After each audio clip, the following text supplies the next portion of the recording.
voyez quand même, avant la foot parker, on avait descendu la voiture. Parce que vous voyez, la machine qu'on a pris dans le câble, qui a coupé les câbles, hein. Parce qu'ils avaient une inertie par traînée, et non pas par dynamique. C'est pour ça que ça n'a jamais marché chez eux. Ça va? Ça a été? Oui, mais vous avez dit qu'il y avait 300 mètres pour venir là? Oui. Parce qu'il a parlait de Ah, ce jour-là, oui. Ah oui, d'accord. Mais j'ai pensé, j'ai vu remarqué, quand vous suivrez la nuit, vous ne serez pas en possibilité de passer sur le toit. On va le voir là-bas, qui en fait vient freiner l'intérieur du volant. Oui, d'accord. Donc, Si on ralentit le volant, on ouvre la pale. oui, d'accord. Voilà. Oui, oui, d'accord. Mais pour ça, il faut que ce soit d'abord un mouvement. Elle est Pour belle la cette ralentir. photo, hein. Parce que les grands-parents ils ont une maison là. En statique, vous ne savez pas corriger le pas. Il faut que tout le temps du dynamique. En statique. Et la machine n'est pas statique, elle tourne. Oui, oui, oui, oui, mais vous vous servez de... Oui, oui, j'ai bien compris. Non, mais ça va. Là, moi, j'ai pigé. Là. Mais même une année, Qui a été construit, que l'EDF avait construire, qui ont été installés à Saint-Rémy-des-Landes, dans la Manche. Il y en a une qui a duré 2 jours ou 2 heures, et puis l'autre qui a duré 2 mois. Oh. Et en fait, pourquoi qu'il y en a une qui a duré 2 heures? Parce qu'il y en a une qui a rencontré les vents minimums pour qu'il y ait un déport suffisant pour perturber. Vous voyez, un déport selon le vent, quoi, puisque c'était des pas variables qui s'ouvraient plus ou moins. Et l'autre, elle a attendu 2 mois pour les retrouver, c'est bon. Qui c'était le... C'est EDF qui avait fait construire, Oui, oui, mais enfin, qui me l'a envoyé. Autrement dit, ils étaient beaucoup mieux renseignés au Canada que chez nous, Oui, je cherche les... Ah oui, oui, bien sûr. sur ce qui se passait en France. Mais Et cette partie-ci, et ensuite une différence de rayon d'évolution entre la partie avant et la partie arrière. Donc ces doubles différences vont faire que l'hélice, sous l'effet de la force centrifuge, va avoir tendance à s'aligner comme ceci. À l'effet centrifuge, Voilà. d'accord. Vous voyez ce que je veux dire? Hein? Alors, les ressorts que vous voyez ici, et là on avait pas le même système de ressorts, c'était beaucoup plus compliqué, eh bien fait que ils équilibrent la pale, la rotation de la pale autour de son axe, la vitesse nominale. D'accord. En fait c'est un système centrifuge sans masse auxiliaire. d'accord, Ce qui nous a de fortes moqueries quand on a amené la machine à l'Agnon. Tous les techniciens du centre sont foutus de nous en disant que le moment que ça marche, il n'y a pas de masse de centrifuge. Ouais, parce que normalement, on dit un tiers, 2 tiers, vous êtes un peu plus en avant. Quoi. Non. Non. Les profils biconvexes, hein, Oui, c'est vrai que c'est... ont une caractéristique, c'est qu'ils ont leur centre de poussée Oui. qui s'équilibre au quart avant Au quart et non pas au tiers. Parce qu'on et non pas au tiers. Ouais, ouais, d'accord. Et C'est ça. donc, il s'agit donc, et celle-là, c'est même 0,238. Vous voyez? C'est plus précis, c'est même pas 0,25, Ah, bah, c'est 0,52. Oui, d'accord. Il faut sortir, Claude, c'est que j'écris dans mes textes que nous sommes dans le régime des fluides incompressibles.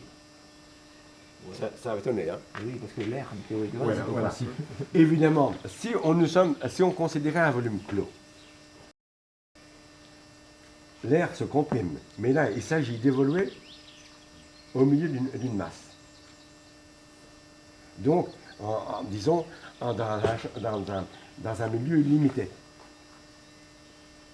Donc, en fait, on n'a qu'un écoulement, mais on est incompressible. Conduit une machine pareille. Parce que... Oui, nous sommes là-haut dans un site ouais. extrêmement turbulent. Ouais, c'est ça. Extrêmement C'est pas turbulent. possible. Hein. C'est beaucoup ballonné. Épouvantablement turbulent.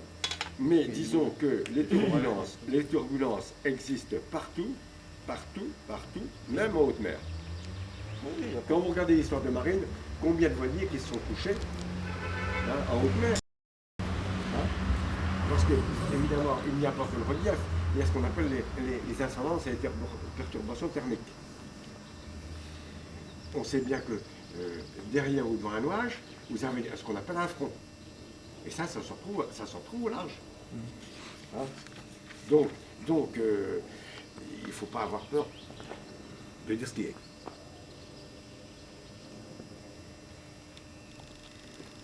Bon, je regarde 1900. Oui, on va les servir. Hein. Vous comprendrez mieux que moi parce que vous avez quand même fait quelques études. Hutte manuelle.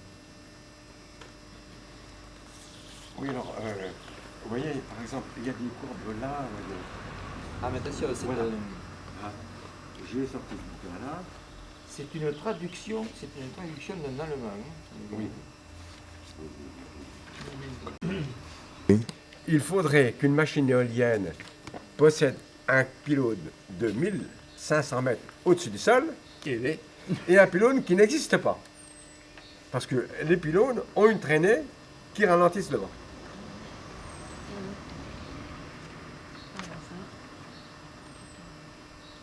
Alors évidemment, notre machine a un pylône quand même qui n'est pas très important au point de vue traînée, qui est assez haut, mais il n'a pas 1500 mètres. Là où le vent part brusquement, environ entre 80 et 90 mètres. Voilà. On a essayé ça avec des cerfs-volants. Ouais. Bah, vous avez la traction directe. Hein. C'est proportionnel. Oui, mais le couple réactif, les cerfs-volants, il faut qu'ils soient attachés, c'est certain. Il faut la réaction, donc il faut des câbles. Il faut... Bah oui, mais s'il n'y a pas d'action, c'est la réaction. Évidemment. Mais disons que l'idéal, ça serait bien un pylône de 1500 mètres qui n'existe pas. Hein. Parce que tout le monde est d'accord, c'est à 1500 mètres au-dessus du sol, en tout lieu, le vent est le même. Le vent est le même, mais il est vrai que le vent continue. À ce point, on s'est posé la question pourquoi la machine elle se balançait d'un mètre. En fait, 1 mètre. Ça représente quelque chose. Hein. Ouais. Il y avait une réaction qui se faisait lentement. Donc Non, instabilité. Alors, elle se déplaçait d'un mètre. Et au fait, ouvrez la parenthèse, comment vous l'avez monté là-haut? Qui c'est qui vous a aidé, morceau par morceau? Comment elle est montée où le pylône? Bon, il ne se couche pas. Le pylône. Nous l'avons attrapé sensiblement à cette hauteur-là. Avec une grue. On l'a assemblé par terre. Le pylône nu, quand on le voit. Et avec la grue, on l'a monté comme ça. Hein. Hein, on l'a monté, on l'a accroché là. On l'a monté comme ceci. D'accord. La grue nous l'a tenu comme ça. On a mis les câbles. Et après, il y a un singe qui est monté, construire. Et puis après, c'est terminé. La grue, il n'avait plus besoin.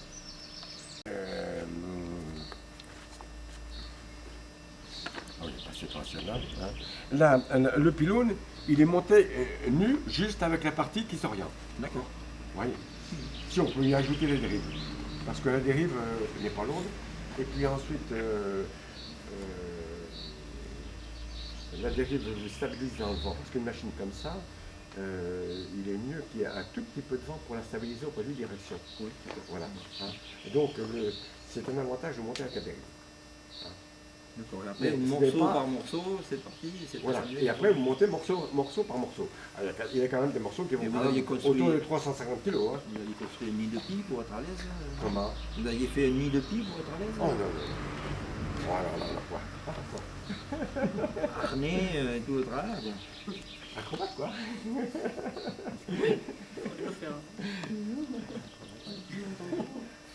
Ah, bon, on a pris nos risques. Hein. Ah ouais, c'est ça. Alors la première des choses qu'on met en place, c'est la dérive. Parce que sans ça, vous n'avez pas de direction. Quand vous êtes là-haut, la chose auquel vous habitez de moi, c'est quand vous travaillez et si vous voulez avoir devant le sol, c'est le déplacement du sol. Alors là, oui, ça saoule. Ça saoule. Ça saoule. Et ça, c'est très vous y mettez les dents. La hauteur, le vertige, ça n'existe pas, ça n'existe plus au-delà de 15 mètres. Vous avez carré, ça, hein. Vous avez un sentiment que le sol n'existe plus. Ah, il y a plus de proximité. Disons qu'on n'évalue plus après la hauteur, qu'on soit à 30 ou 15, on ne sait plus. On ne sait plus. Ouais, là, d'accord. S'il y a un risque quand on travaille là-dessus, hein, enfin on ne peut pas parce qu'on a quand même un harnais, c'est que quand vous arrivez à 5, vous vous trouvez tellement polyvalent que vous sauteriez bien en bas. C'est possible que là, Alors donc, il y a, mauvais renseignement, il y a une, les capteurs sont il faut mauvais. s'imposer et se dire on quittera le pylône que quand on va appuyer par terre. Sans ça, vous senteriez bien. Surtout si vous avez ces jours d'un certain temps. Il faut d'abord construire un hélicoptère pour monter son éolienne. C'est vrai que l'hélicoptère est une manière de faire. Ah ouais, mais Bon, c'est mais coûteux de l'heure, cela. comment C'est très coûteux de l'heure. Je ne sais pas, mais remarque, attention, à ce moment-là, parce que le pylône là, il y a eu plusieurs raisons.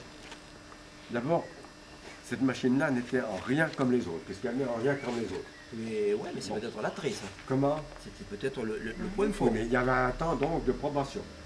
Ouais, Bon. c'est sûr. Le 10e point, on s'est heurté directement à l'Agence française pour la maîtrise de l'énergie, qui a fait une lettre qui a circulé auprès de tous nos contacts qui ont référé à la FME, une lettre d'ailleurs qu'on a fini par mettre à dessus, ou plutôt, par l'intermédiaire de M. Bardin, député de Tlemcen, auquel on était introduit, qui a demandé des comptes à la FME, et qui leur a expliqué que notre matériel, on était complètement... Mais alors, justement, il y avait c'est une lettre qui avait été reprise, c'était décalé en caractère parce qu'il y avait un point de machine électronique, c'était décalé en caractère et verticalement et sur le bord, donc c'était une reprise. La lettre, on aurait pu le poursuivre en information. Oui, parce que chaque machine a signé, comme encore maintenant, signe de son écrit. Ah, mais à quoi que nous avons servi? Alors, ce que j'ai fait, j'aurais fait un courrier en réponse, quand j'ai eu cette lettre à la accusé de réception. Je veux dire que je n'ai jamais eu en France. Mais on a pendant 2-3 ans, on a eu des contacts, des gens qui étaient intéressés, ils ont référé à la FME, on la voyait pas. Ah, il y avait quelqu'un qui mettait les bâtons. On a compris quand même le courrier. Vous voyez? Cette réponse qu'ils avaient faite à Bardin. D'un profil. Eh bien, c'est très simple. P, l'importance, elle est égale à la surface qui est déterminée sur une pale d'éolienne par la largeur du profil. Voilà. Elle est facteur de K, qui est le coefficient de portance qui varie selon l'angle d'incidence.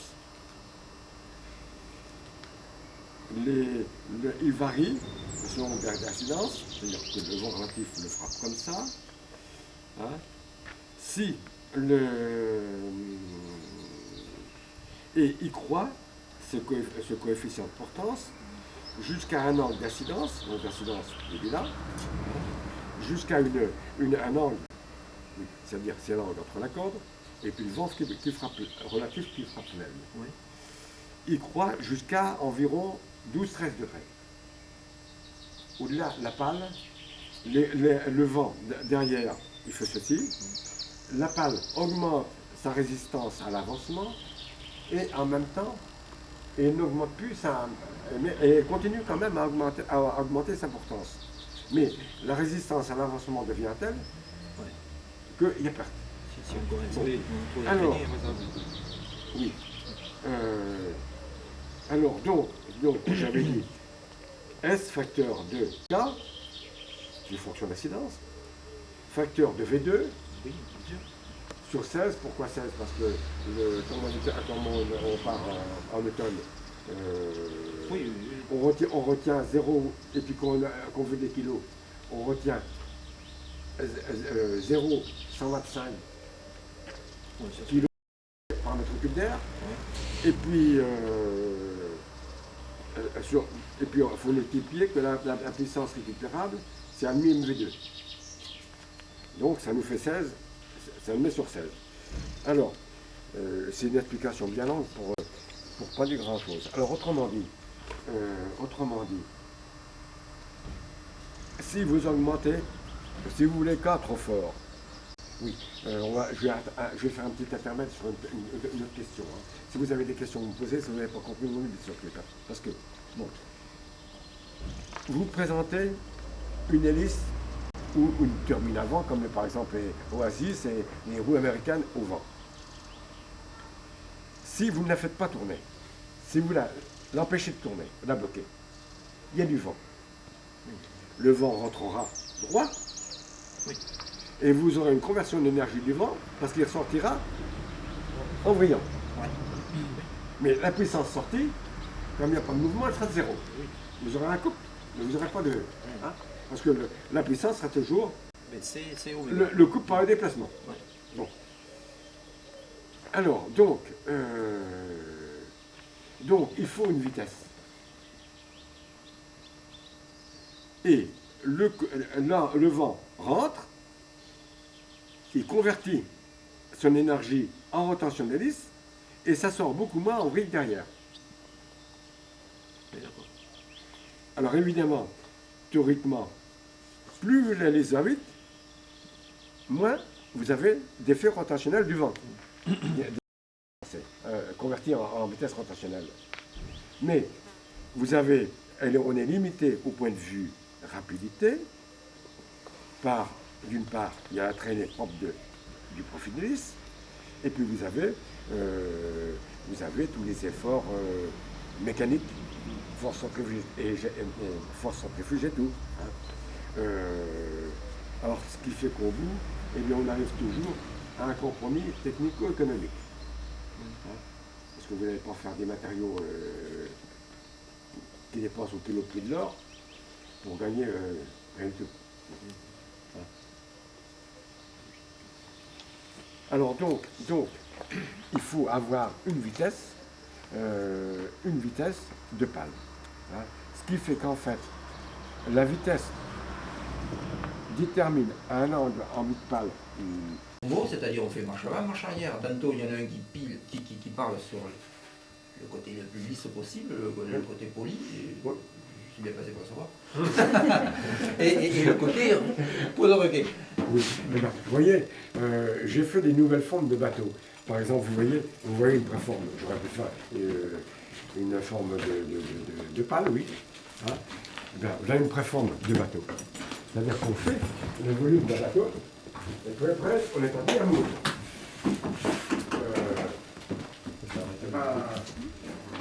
On cherche plus la finesse du grain pour des questions de démoulage que pour des questions de glisse.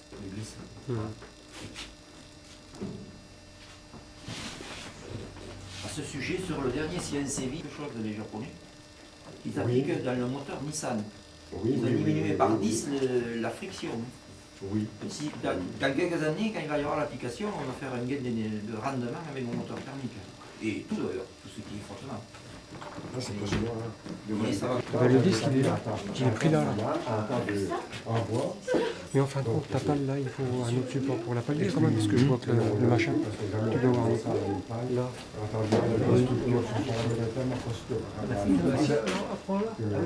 Ça prend là-dedans, ça prend automatiquement, ça d'accord, de l'autre, c'est vraiment, puis l'autre, elle est prise là. Ici, on laisse un débattement ici plutôt que le lien ici et la plus. Bah, c'est-à-dire que tout effort, on l'a reporté au même endroit. Oui. Là. Voilà. On se tire bien. Les haubans sont dessus aussi, d'accord. Ah bah les haubans, je pourrais vous montrer ça. C'est sous le grenier au-dessus, mais je ne les avais pas dépassés. Mais là, vous allez les voir là-bas de loin. Alors, évidemment, ici, on a tout un système de collerette d'étanchéité pour pas que Les carrés, il fallait vraiment pour ça. Et ça tourne rond. Ça donne des idées. Non, non, on est pas dit. Alors, si vous avez des questions. Mon père en avait échappé une, j'avais aidé. J'avais peut-être 10 ans. Elle avait été mise sur le tas de regard en face. Là? Oui. Elle était au Et Vatican. alors c'était pendant la guerre, Ah oui, oui, ça, ouais. Alors- D'accord, ça je. et ça tournait à un moulin à grain. D'accord, mais Non, enfin, parce que- Comment? je sais Évidemment, il n'était pas décarré. pas. Ouais, mais le site Parce qu'on aurait ici, été, on aurait peut-être été à Dachau pour ça. Ouais, mais enfin, elle ne devait pas tourner trop souvent dans l'année quand même, parce que le. Des petites d'un mètre 50, Ah d'un bah, mètre non, sortir 80. ça, c'était- il y en a Hein, eu, et puis alors, eh bien, on va aller là-haut. Alors, Ah. je vous montre.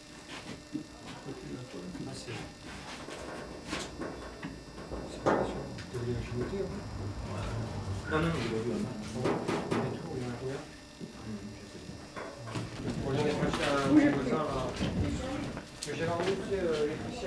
Toujours un.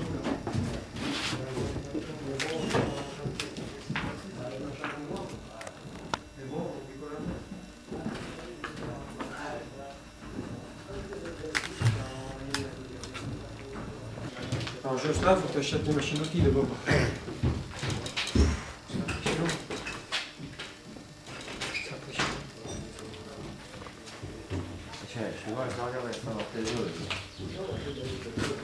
Tiens, je vais récupérer un étolimeur. Moi, je voulais en faire une mortaiseuse. Là, si elle ne marche pareil, sauf que l'étolimeur. C'est dans l'autre sens. Ah ouais.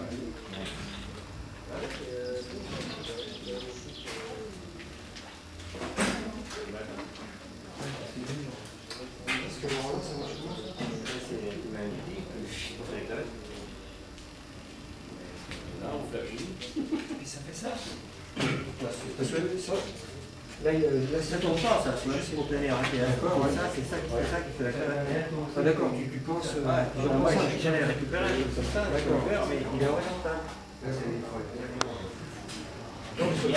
Tu peux mettre un arbre... C'est un truc de tracteur? Non, mais je veux dire, Non, mais tu c'est as le fait même pareil. principe. Tu as le même principe. C'est pareil. Tu prends un réducteur avant le tracteur en 80. Un décrochage aérodynamique. Hein? Un décrochage aérodynamique. Voilà. Ici, c'est un terrain impropre au scellement, attendu que c'est de la roche stratifiée avec ce qu'on appelle de la marne, autrement dit un peu d'argile. Et nous n'avons que 5 mètres cubes ici, y compris le pot du milieu. Autrement dit, c'est peut-être pas les vis la moins chère qu'on pourra trouver, mais c'est le pylône et puis l'installation la moins chère.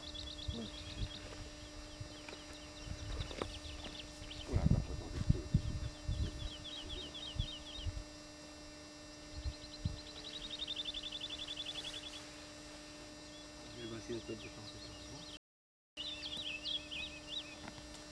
Il n'y est plus.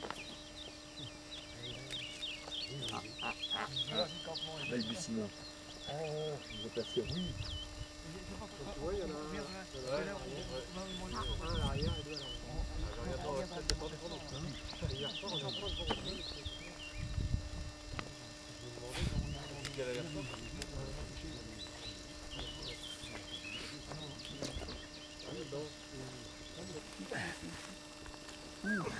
Vous voulez un coup de main? Il a envie de serrer un petit. Il n'y a pas les guêpes. Vous voyez, vous voyez le volant d'inertie, il est boulonné ici, dans ce trou-là. Comme je vous ai expliqué, Ah ouais, ok. oui, ça c'est peut-être durci.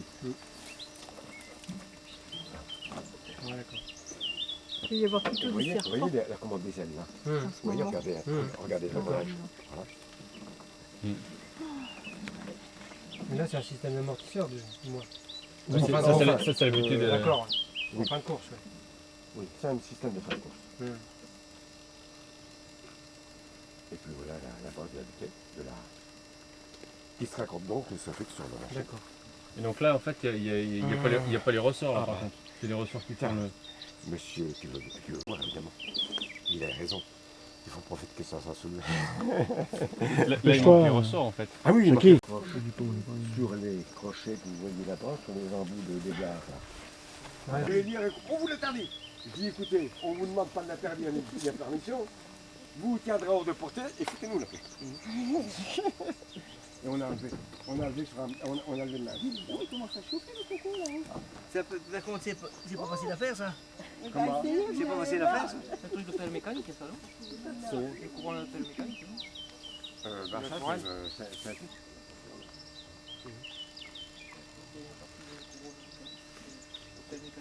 Mais ça, c'est rien, ça va. Non, non, c'est que si vous voulez, l'inertie est proportionnelle au carré de vitesse. Pardon. Alors, à 1 mètre 20, c'est pas la même, vous n'avez pas la même vitesse que sur un diamètre de 8 par 7 avec un autre. 56. Que sur un diamètre de 5 mètres 60. Un enregistreur de pas. D'ailleurs, que c'était assez compliqué, on était assez embêtés. On n'a pas pu faire l'enregistrement. On avait simplement une analyse digitale. Mais on n'a pas pu faire d'enregistrement. Toutes ces. Comment ça s'appelle on était perturbé par des orages jusqu'à 500 km. Et un orage à 500 km, ça marchait plus. Pourquoi? Parce que vous passiez l'information par du code. Par onde hertzienne, un local qu'ils avaient, pour ceux qui connaissent Lannion, qui était exactement en face l'entrée de l'aérodrome de Lannion. Aujourd'hui, si vous y allez, vous regardez, si vous serez dans l'aérodrome de Lannion, vous serez devant le bâtiment qui s'occupait à la rampe. Et alors, quand nous sommes arrivés, tous les résultats des autres machines, les enregistrements des autres machines, les données anémométriques des pylônes étaient transmis par onde hertzienne à ce bâtiment qui était donc à 11 km de là, en face de l'aéroport. Ou l'aérodrome, comme vous voudrez. Bon. L'alimentation de cette transmission et de certaines machines qui étaient en asservissement électronique était assurée par un groupe électrogène qui mettait en route 4 fois par jour Pour envoyer les données. pour recharger la pile et envoyer les données. Ah, d'accord. Voilà. Eh bien, nous, on a donc mis en debout la machine le lundi. Elle a été finie d'assemblée, vous faites, le mercredi à 10h. À midi, très étonné, elle sortait du courant, elle fonctionnait. Et à 5h du soir du même jour, tous les instruments étaient alimentés par notre machine. Et ils alimentaient même le chauffage d'une baraque de chantier.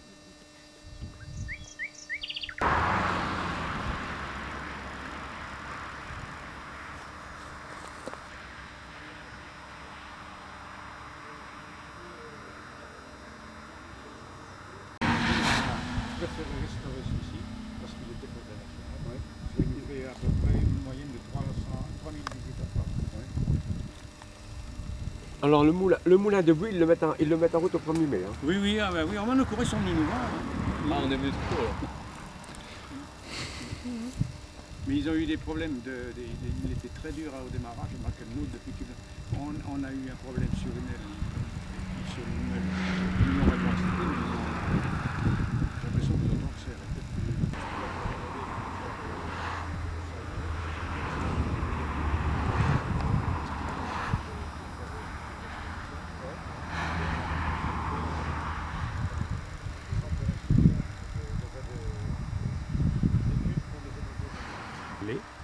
L'ensemble des ailes, du rotor, donc du toit et la queue du moulin font 15 tonnes. Ça veut dire que quand vous manipulez la queue du moulin, vous faites tourner 15 tonnes sur des galets qui sont sur un chemin de roulement en fer. Voilà. Et ce moulin était construit en 1794 en remplacement d'un moulin en bois qui était à quelques centaines de mètres ici. Et il a Il a tourné pendant 100 ans à peu près, jusqu'en 1895 exactement. Et puis après, il s'est arrêté 100 ans à cause de la révolution industrielle, il fallait des grands moulins au bord de Lyon, etc. Donc il était fortement concurrencé. Et c'est une association qui s'appelle La Tire-d'Aile qui l'a remis au vent l'année de ses 200 ans, c'est-à-dire en 1994. Donc ça fait déjà 12 ans que ce moulin, même plus que, oui, 12 ans c'est ça, que ce moulin tourne. Voilà. Et quand il est replié, bah, Et la puissance théorique la puissance théorique, écoutez, la puissance théorique, je sais qu'à 60 tours par minute la meule, pour une meule, il faut 2 chevaux. Donc 2 chevaux, ça fait en gros 1500 watts. Quoi. Voilà. Donc il fait quelques chevaux. Voilà.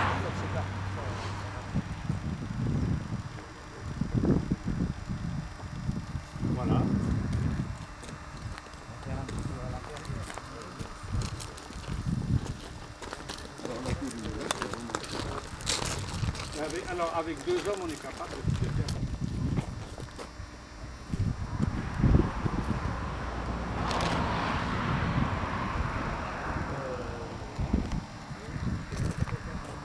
À Cher, dans le il y a un moulin, il y a une association qui s'appelle les Cher, ils ont réparé là.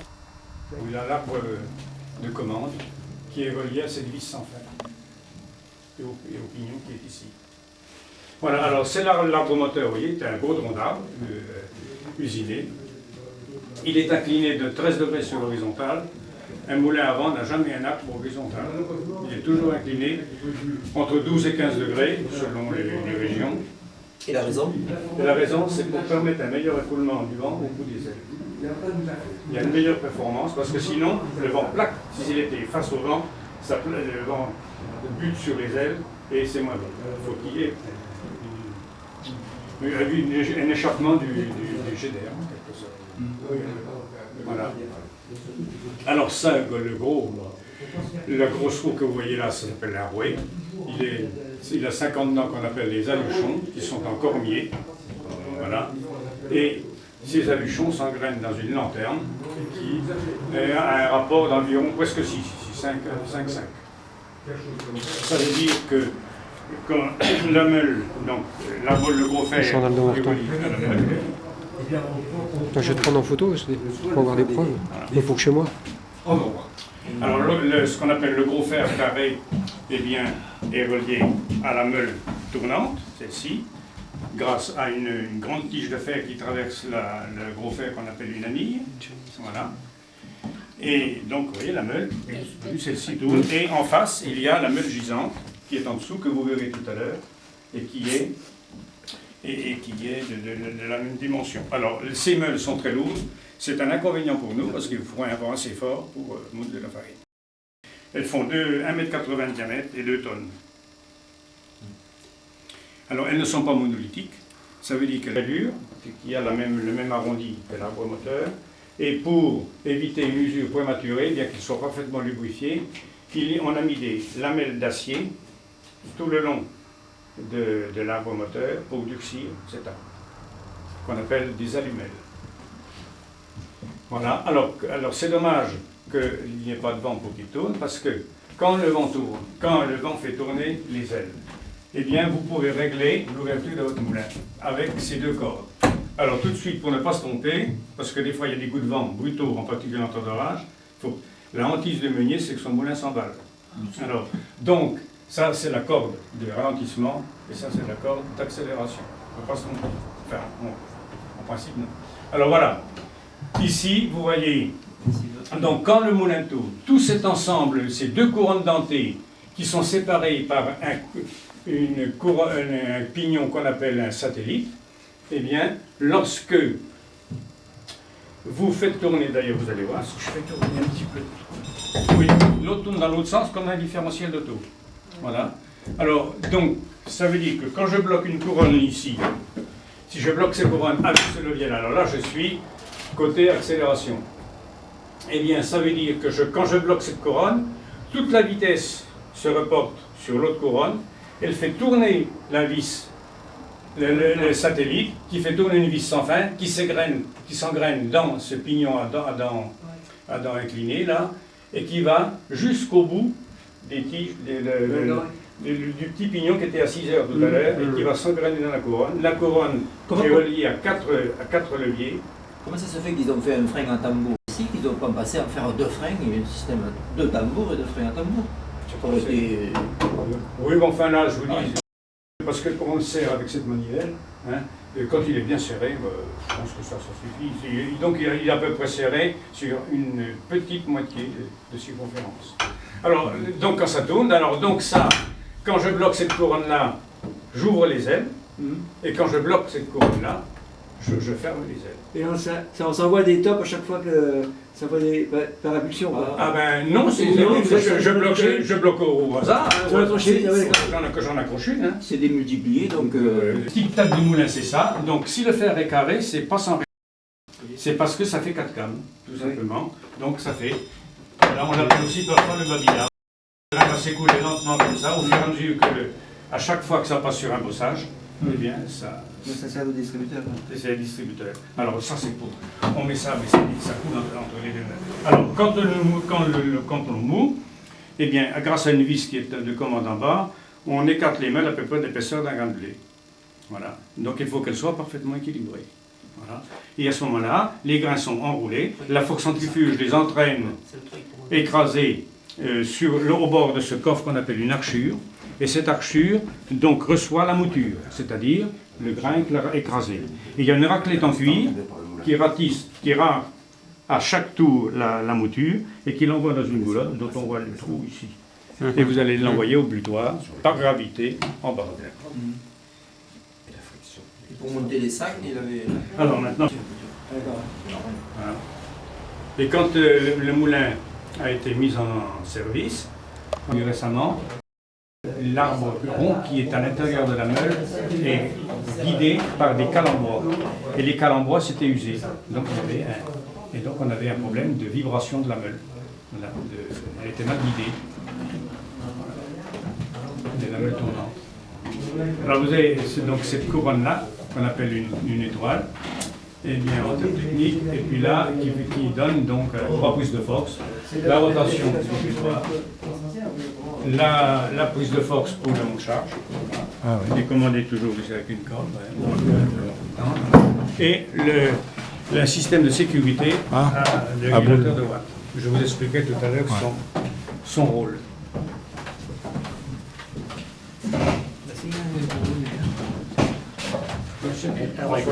La bluterie, le blutoir,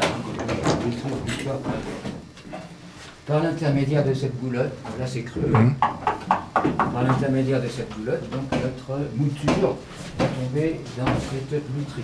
Donc, première constatation, c'est incliné. Deuxième constatation, c'est garni d'une toile fine ici, une toile plus grossière ici. Troisième remarque, là on ne peut pas le voir aujourd'hui puisque le moulin ne tourne pas. Quand le moulin est en mouvement, cette bluterie tourne sur elle-même. Voilà. Donc, notre mouture, comme je vous le disais tout à l'heure, elle tombe là-dedans. Comme c'est en pente, eh ben, ça descend, ça descend, ça descend. Ici, on a une toile fine, c'est la farine qui va passer là. Notre produit qui n'est pas passé là va continuer sa course. C'est le gruau qui va tomber là. Et le son va tomber tout au bout. On a donc nos 3 produits, farine, gruau et son, qui vont être récupérés au rez-de-chaussée par l'intermédiaire des 3 goulottes qu'il y a ici. Voilà, farine, gruau et son. Alors au rez-de-chaussée, il va suffire de mettre, ce sera le son, et en morceaux plus petits, ce sera le gruau. Voilà. Donc on a 60% de farine, 10% de gruau et 30% de son. Alors le gruau et le son, c'est des produits qui servent surtout à nourrir les animaux dans les fermes, quoique le gruau, les pêcheurs à la ligne, il paraît qu'ils s'en servent aussi pour apporter le poisson. De distribuer entre les meules une certaine quantité de grains selon la vitesse de rotation du moulin. L'auget, on l'a peut-être remarqué en haut, l'auget il va prendre une inclinaison différente selon la vitesse de rotation du moulin. Voilà. Alors comment ça marche? Toujours actionné par l'énergie du vent. Hein. Quand le moulin va prendre de la vitesse, et ben, ces épaules-là, ça va s'écarter. Voilà. Voilà, voilà. Et cette ficelle étant solidaire de l'auget. L'auget, c'est la gouttière qui va nous distribuer le grain entre les meules. Et bien cet auget, il va prendre une inclinaison plus importante quand le moulin va tourner vite. Hein, tout ça pour bien lubrifier les meules.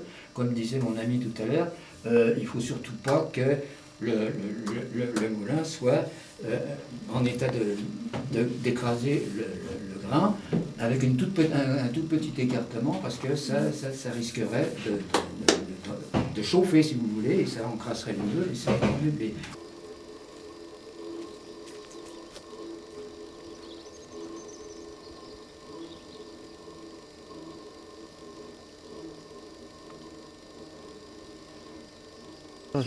Une charge électrique est enclenchée. On arrive qu'à aller à pleine puissance par grand vent, on sectionne la ligne et qu'on la met brutalement vide, alors là, il nous enferme tout de suite. C'est la chose à faire devant eux, mais ne pas à dire. Oui, mais ce sont des gommes comme ça. Comment? Ce sont des gommes comme ça, là. Ah, mais ils sont comme les ânes, ils ont des œillères.